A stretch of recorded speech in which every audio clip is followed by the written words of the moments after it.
So we were in a mess by the end of the 18th century. There was still very little science in place, in spite of what Paracelsus had done early on. And then we reached the era, really, of modern medicine. And during the 19th century, this was when chemistry started.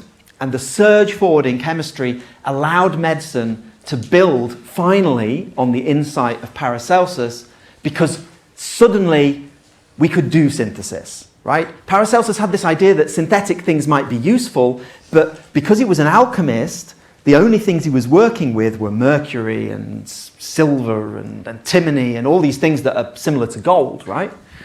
But in the 19th century, organic chemistry began. Synthetic chemistry began properly, and you could really begin building on Paracelsus. So it took 200 years for that breakthrough to build on his insights in a way. And it was realized that it was chemicals that were having effects on the body, and the rush to identify new chemical substances started. So this takes the story from natural products to painkillers. So morphine will be our first example. Morphine was long known as a narcotic painkiller. Narcotic meaning it's a drug as well. It makes you feel good and is not very good for you. And it had been known since ancient China, right? It was one of Emperor Shen Nung's drugs. And in 1804, again, like I say, I don't expect you to know these dates. It's just the processes that I expect you to understand. So I could set an exam question, talk about how morphine was developed as a drug for use in modern medicine, right? And I'd expect you to know, well, it's a natural product. It was then isolated from the opium poppy. So it was isolated from the opium poppy in 1804 as a pure substance. And that was done by Sir Turner. Not that the name really matters, but he's quite famous.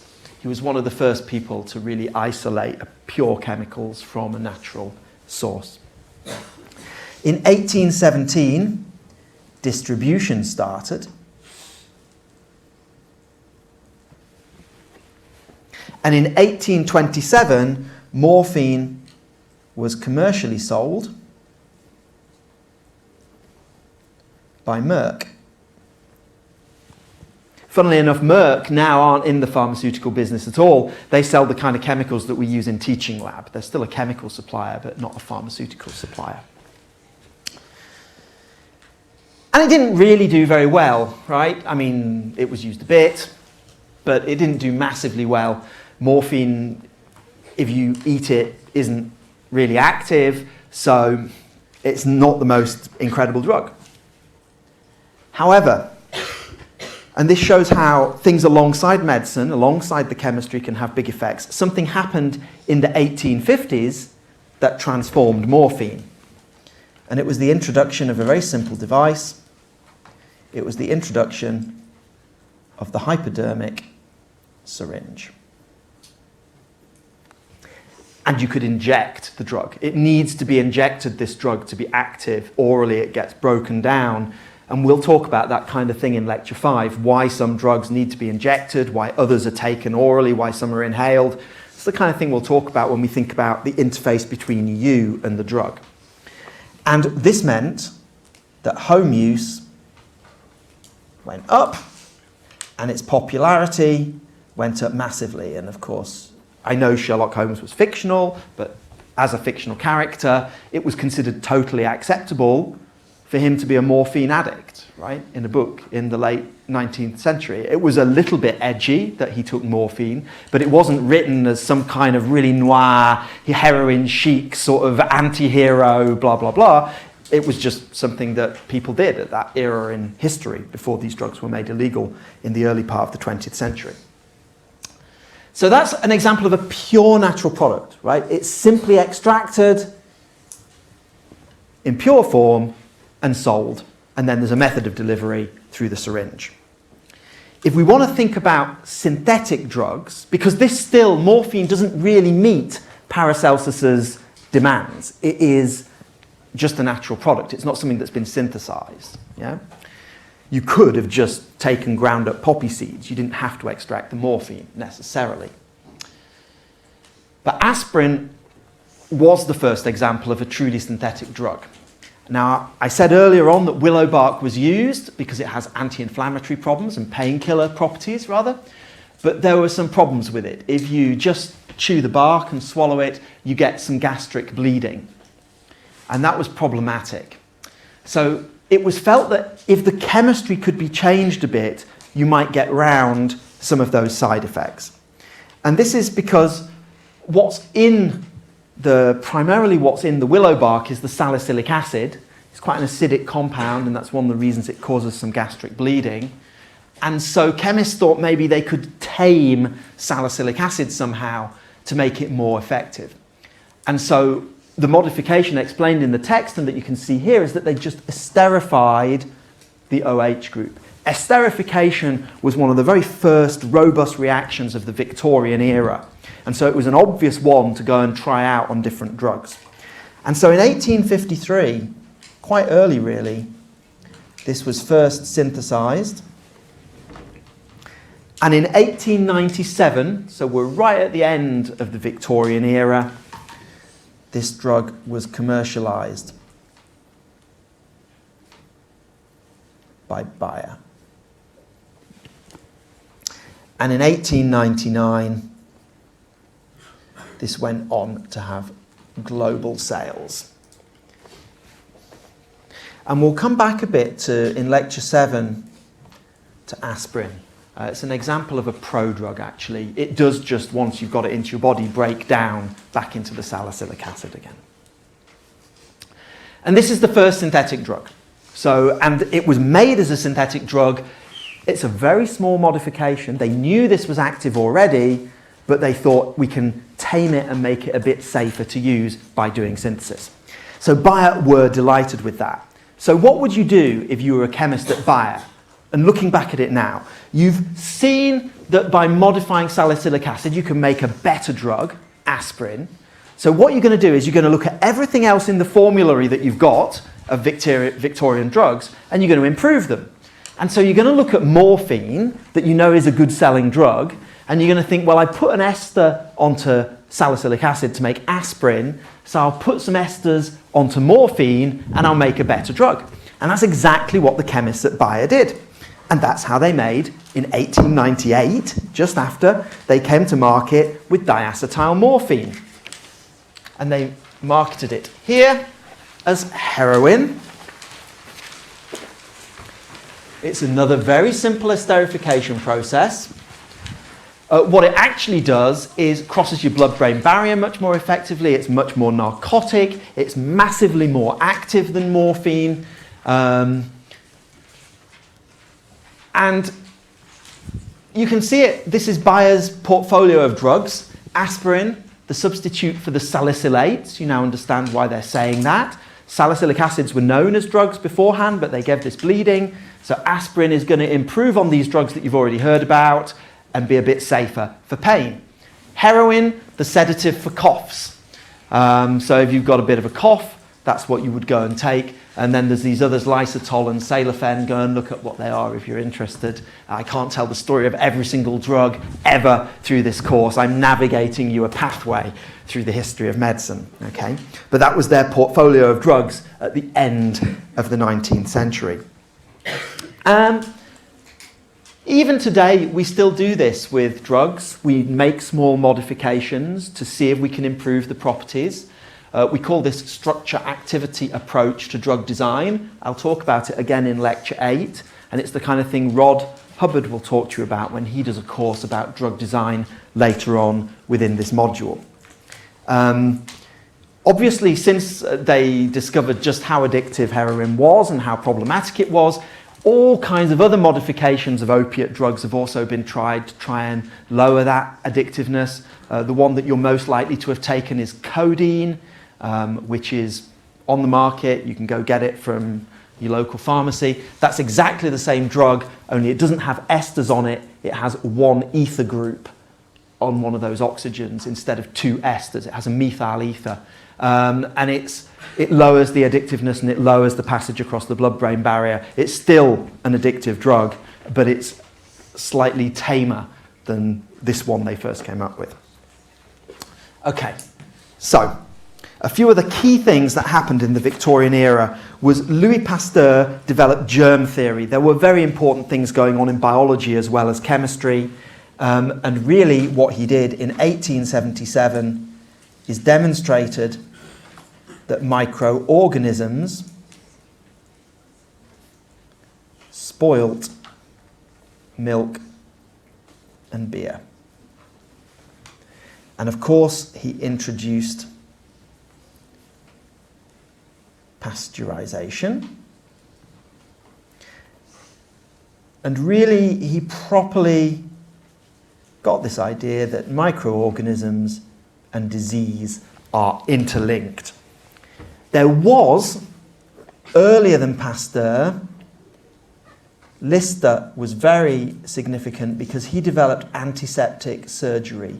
He had realized that you had to be super clean during surgery, and he had a hint of an idea that this was because of some sort of living thing that was causing a problem and causing infections, but it was really Pasteur that nailed it down. But you can't, like, Lister was very significant. And this led, of course, to ideas around vaccination, which started with Jenner as far back as 1796. But Pasteur was the first to understand that if you use a weak strain of a disease to inject into a patient, you can get an immune response and you can protect the patient if they're then exposed to that disease later on. And so Pasteur was very important in biological approaches to the treatment of disease, because this isn't a medicinal chemistry approach, vaccination, it's a biological approach to the treatment of disease. And although that's all I'm going to say about biological approaches, they're also very important in treatment of disease. It's interesting just to reflect, when you think about Pasteur deliberately injecting you with a weakened strain of the disease, that he also was building on this idea of Paracelsus, that toxins defeat toxins. Of course, the toxins aren't deliberately crashing with one another, they're working through the immune system of the host, and Paracelsus had no concept that the immune system might be playing a role, but it's still the same idea. And this leads us to the fact that really we're going to focus on microorganisms, and in lectures 2 and 3, we're going to talk about bacteria, and in lecture 4, we're going to talk about viruses. And so for the last 5 minutes of this lecture, we'll move on to the first bacterium of interest and the first synthetic drug to treat the first bacterium, and probably the first celebrity of medicinal chemistry. And Paul Ehrlich was the key man. He played a vital role in transitioning from 19th century to 20th century medchem. He developed the first chemical drug to treat an infectious disease that really worked, that there'd ever been. And he developed it to treat syphilis, which was essentially the HIV/AIDS of the 19th century. It killed lots and lots of people in the 19th century and was untreatable. It's a progressive sexually transmitted disease with multiple stages, ultimately leading to death over a period of about 20 years.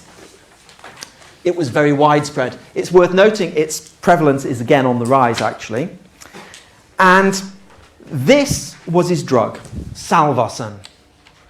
I guess salva because of salvation, arsan because you can see one of the key elements in here, believe it or not, is arsenic.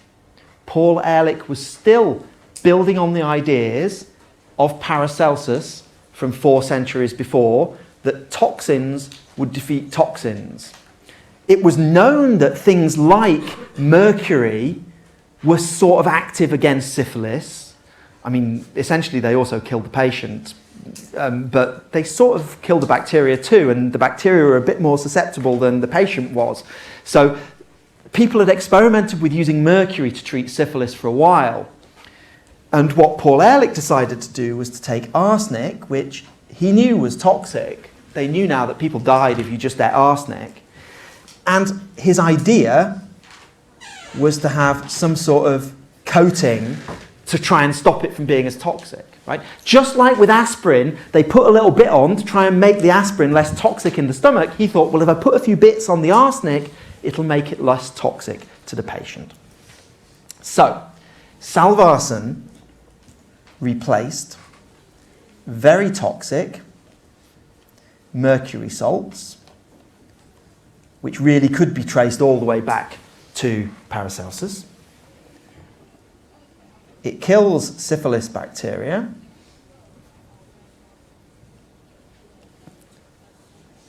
But does not too badly affect human cells. And we will find out why in the next lecture, why that is. And Paul Ehrlich was a real salesman for the power of chemistry. He's often forgotten, actually, but what he did was really significant. There were films made about this man, like silent movies in the 1920s made about him. And he called his drug the magic bullet. And that idea really caught hold, not just in science, but of the general public as well. This idea that he got something that had real selectivity. So it wasn't not just a poison. It, like a magic bullet, would specifically kill the microorganisms and not hurt you. And he went around and popularized this idea of chemistry must develop magic bullets to treat diseases. And that really was the basis of all 20th century medicinal chemistry, built on that idea. So like I said, we're going to find out more about the mode of action of that next time, but it is important to define the therapeutic index of a drug, because that's what Ehrlich was the first to do.